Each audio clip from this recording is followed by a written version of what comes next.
नमस्कार दोस्तों। आइए आज हम पॉलिटी की क्लास में जो भारतीय संविधान में वर्णित अनुसूचियां हैं उसके बारे में पढ़ते हैं और समझते हैं। आपको बता दें कि ये हमारा पॉलिटी का क्लास जो है ये 5वां क्लास होगा आज। इसके पहले हमने 4 क्लास पॉलिटी का कर लिया है। एक एक टॉपिक पे एक एक क्लास हम कंटिन्यू रखे हुए हैं, जिसको आप देखें, पढ़ें और समझें। आइए आज हम भारतीय संविधान में जो अनुसूचियां हैं, यानी कि जो शेड्यूल्स दिए गए हैं, उसके बारे में हम अध्ययन करते हैं। ठीक है, पहला क्वेश्चन है कि भारत के मूल संविधान में कुल कितनी अनुसूचियां थी? आंसर हो गया 8। वर्तमान में कितने हैं? 12। मूल संविधान पूछे तो 8 और वर्तमान में कितनी है? तो 12। आपकी जानकारी के लिए हम बता दें कि हम एनसीईआरटी सार संग्रह का जो बुक है महेश वर्णवाल का, उसको हम कंप्लीट करने की कोशिश कर रहे हैं, जिसमें से हमारा आज का 5वां क्लास होगा। ठीक है, आइए अगला है, भारतीय संघ में नए राज्य के गठन का प्रावधान किस अनुसूची में किया गया है? नए राज्य के गठन का प्रावधान कहाँ पे है? प्रथम अनुसूची में। ठीक है, भारतीय संविधान की प्रथम अनुसूची राज्य के नाम तथा उसके राज्य क्षेत्र का विवरण प्रदान करती है। कौन सा अनुसूची? अनुसूची फर्स्ट। ठीक है, अगला है, भारतीय संविधान में 9वीं अनुसूची को किस संविधान संशोधन के माध्यम से जोड़ा गया? नवीं अनुसूची को किस संविधान संशोधन से जोड़ा गया? तो प्रथम संविधान संशोधन, जो कि 1951 में हुआ था। ठीक है, आगे हम पढ़ेंगे नवीं अनुसूची में क्या है, सबको पढ़ेंगे एक एक करके। ठीक है, भारत के संविधान की किस अनुसूची में विभिन्न राज्यों में अनुसूचित क्षेत्रों के प्रशासन और नियंत्रण के लिए विशेष उपबंध है? यानी कहने का मतलब कि एससी एसटी का जो प्रावधान किया गया है कि एससी एसटी जिस क्षेत्र में है उस क्षेत्र का एक विशेष नियम होगा, विशेष उसका लॉ एंड ऑर्डर होगा। इसका जो वर्णन है ये 5वीं अनुसूची में दिया गया है। ठीक है, आइए देखिए एक एक करके सभी में अनुसूची दिया गया है, लेकिन इससे पहले हम अभी जो ऊपर फैक्ट्स लिखे गए हैं उसको देख लेते हैं एक बार, उसके बारे में देखेंगे। सरकारों द्वारा शुल्क एवं कर लगाने का जो अधिकार है वो संविधान की किस अनुसूची में उल्लिखित है? सरकारें जो होती हैं ये शुल्क एवं कर लगाती है, शुल्क और कर लगाती है का अधिकार जो है ये संविधान की किस अनुसूची में उल्लिखित है? ये हो गया आपका 7वां अनुसूची, 7वीं अनुसूची में दिया गया है। ठीक है, राज्य भूमि सुधार अधिनियम, राज्य भूमि सुधार अधिनियम को संवैधानिक सुरक्षा प्रदान करने हेतु किस अनुसूची में सम्मिलित किया गया था? आंसर क्या हो जाएगा? 9वीं अनुसूची। ठीक है, अगला है, देखिए अगला है हमारा 10वीं अनुसूची को 52वें संविधान संशोधन अधिनियम 1985 द्वारा संविधान में जोड़ा गया था तथा 91वें संविधान संशोधन अधिनियम 2003 द्वारा इसे संशोधन किया गया था। इसे दल बदल विरोधी कानून, एंटी डिफेक्शन लॉ भी कहा जाता है। ये बहुत ही महत्वपूर्ण पॉइंट जो यहाँ लिखा हुआ है। कह रहा है कि 10वीं अनुसूची में क्या है?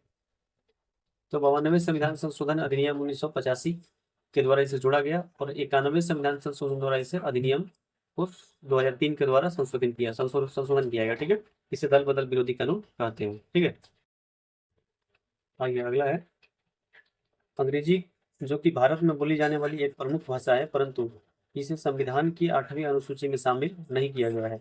आपसे ये प्रश्न में ऑप्शन देकर पूछ सकता है कि निम्न में से कौन सी भाषा जो है 8वीं अनुसूची में शामिल नहीं है, जिसमें से आपको दे देगा अंग्रेजी। तो अंग्रेजी को आपको चूज नहीं करना है, बाकी सब हो जाएगा, अंग्रेजी नहीं होगा। ठीक है, आइए अब एक एक करके अनुसूची को देख लेते हैं। पहली अनुसूची में क्या है? राज्यों, संघ राज्य क्षेत्रों यानी यूनियन टेरिटरीज के नाम और उनकी सीमाएं हैं। ठीक है, अनुच्छेद 1 से 4 तक। दूसरी अनुसूची में क्या है? राष्ट्रपति, राज्यपाल, लोकसभा, राज्य विधानसभाओं के अध्यक्ष, उपाध्यक्ष, राज्यसभा, विधान परिषदों के सभापति, उपसभापति, सर्वोच्च न्यायालय, उच्च न्यायालय के न्यायाधीश, भारत का नियंत्रक, महालेखा परीक्षक, पदाधिकारियों के वेतन भत्ता तथा पेंशन का उल्लेख है। कुल मिलाकर जितने भी हमारे बड़े पदों पर जो मनोनीत हैं या चयनित हैं उनके वेतन भत्तों और पेंशन का विवरण इसमें दिया गया है। ठीक है, अनुच्छेद अनुच्छेद का कोई मतलब ज्यादा वो है नहीं, लेकिन आप ऐसे देख सकते हैं अनुच्छेद यहाँ लिखा हुआ है। ठीक है, आपसे ये अनुच्छेद नहीं पूछता, कल इतना ही पूछेगा कि किस अनुसूची में वेतन भत्ते और पेंशन जुड़े हुए? अनुसूची 2 में। तीसरी अनुसूची है संघ राज्य मंत्री, संघ राज्य विधानमंडल के सदस्य, चुनावी के प्रत्याशी, न्यायाधीश आदि द्वारा ली जाने वाली शपथ। क्या है? शपथ या प्रतिज्ञानों अफर्मेशन के प्रारूप दिए गए। कहने का मतलब है कि तीसरी अनुसूची यानी कि तीसरी में कितने शब्द हैं? 3। और शपथ में कितने शब्द हैं? 3। शपथ यानी कि और, यानी कि यहाँ भी 3 शब्द, यहाँ भी 3 शब्द, याद कर सकते हैं आप। तीसरी अनुसूची में शपथ है, ठीक है। चौथी अनुसूची, राज्य और संघ राज्य क्षेत्रों के लिए राज्यसभा में स्थानों का आवंटन, ठीक है। पांचवी अनुसूची में ऊपर हमने देख लिया है, अनुसूचित क्षेत्रों और जनजातियों के प्रशासन तथा नियंत्रण से जुड़े प्रावधान, ठीक है। छठी अनुसूची, असम, मेघालय, त्रिपुरा और मिजोरम राज्यों के जनजातीय क्षेत्रों के प्रशासन से संबंधित हैं। किन किन राज्यों के? ATM स्क्वायर, इसका शॉर्ट आप याद रख सकते हैं, ATM square. A for Assam, T for Tripura, M for Meghalaya, और फिर स्क्वायर है मतलब 2 बार, एक फिर हो जाएगा मिजोरम, ठीक है। सातवीं अनुसूची है संघ राज्य सूची, राज्य सूची और समवर्ती सूची में शामिल जो विषय हैं उसको दिया गया है 7वीं अनुसूची में, ठीक है। 8वीं में क्या है? संविधान द्वारा मान्यता प्राप्त 22 भाषाओं का विवरण यानी कि सूची। अभी तुलु भाषा जो है, जो कि साउथ इंडिया का एक भाषा है, तुलु भाषा जो है, इसकी मांग हो रही है कि इसको 8वीं अनुसूची में जोड़ा जाए, ठीक है। आगे देखते हैं आगे। 9वीं अनुसूची में क्या है? इसमें भूमि सुधार, मुख्य रूप से भूमि सुधार की बातें होती है, और जमींदारी उन्मूलन से संबंधित अधिनियम, नियम विनिमय आदि जिन्हें न्यायिक पुनर्विलोकन से बचाने के लिए इसमें सम्मिलित किया गया है। अनुसूची 9।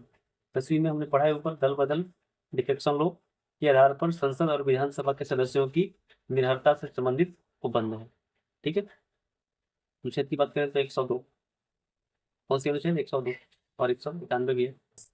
11वीं अनुसूची में पंचायतों की शक्तियां और उत्तरदायित्व निर्धारित किए गए हैं। पंचायतों की शक्तियां देखिए, 11वीं अनुसूची में है पंचायतों की अनुसूचियां और उनके उत्तरदायित्व, और 12वीं में क्या है? नगर पालिकाओं की शक्तियां और उत्तरदायित्व। कहने का मतलब 11 में ग्रामीण क्षेत्र से संबंधित जो प्रावधान है यानी कि पंचायत जो है, और 12वीं में क्या है? जो नगरी जो प्रणाली है, नगरीय सिस्टम जो है, उसमें जो नगर पालिका है उससे संबंधित है, ठीक है।